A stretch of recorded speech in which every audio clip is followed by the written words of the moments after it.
He's the best! He's amazing! He's the greatest time weasel in the world! Why, it can only be Dr. Wheasel, who, with Advick Goose, recklessly challenges the enigmas of the universe, whilst reciting the alphabet backwards.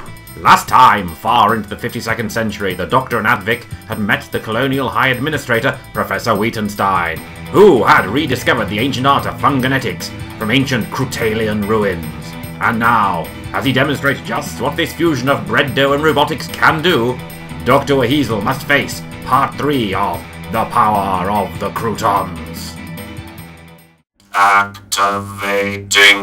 Scanning. Targeting.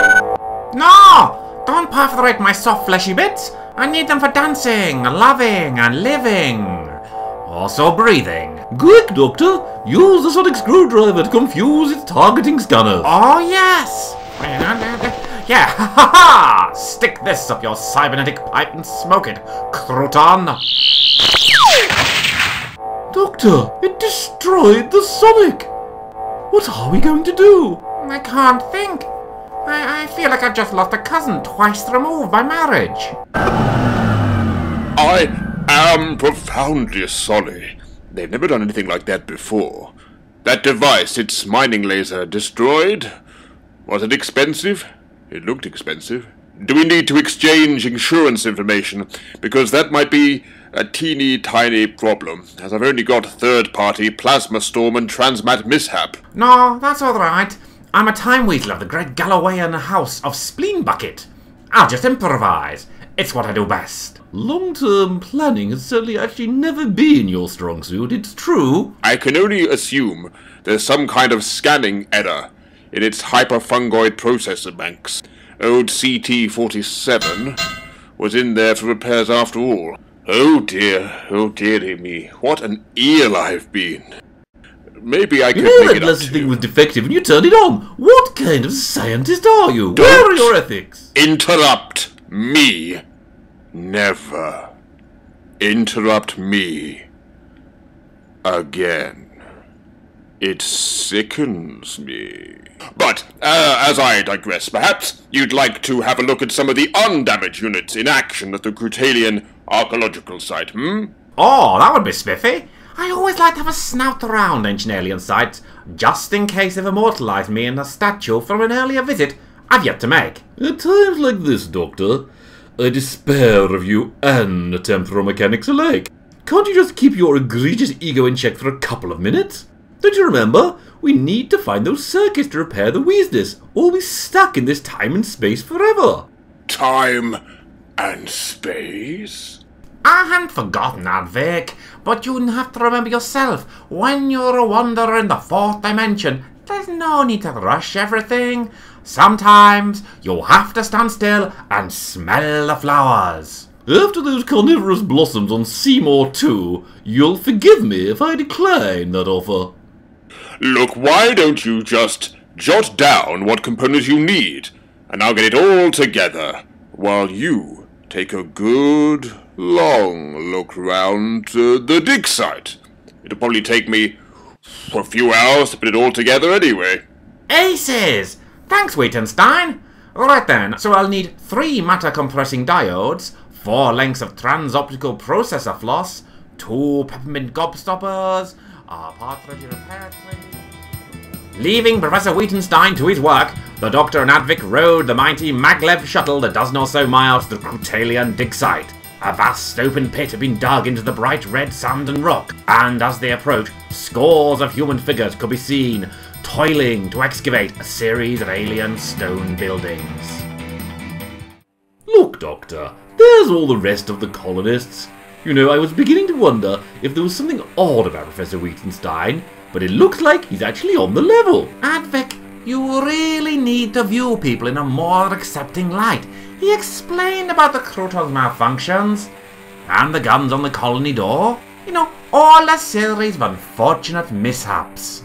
Yeah, maybe, but for an archaeological dig site, this place sure has a lot of weapons lying around. Mining lasers and simple defences against the unknown aren't that unusual this far out in the galaxy. You've got to stop seeing monsters around every corner.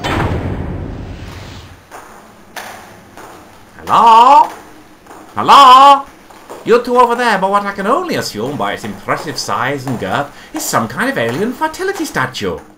Yeah, I'm Mark. This is Turlant. I'm the Doctor, and this is Advick Goose. Did you just arrive? We haven't heard any shuttles coming in to land. No, you wouldn't have. We travel in what I like to call the WHeasThis.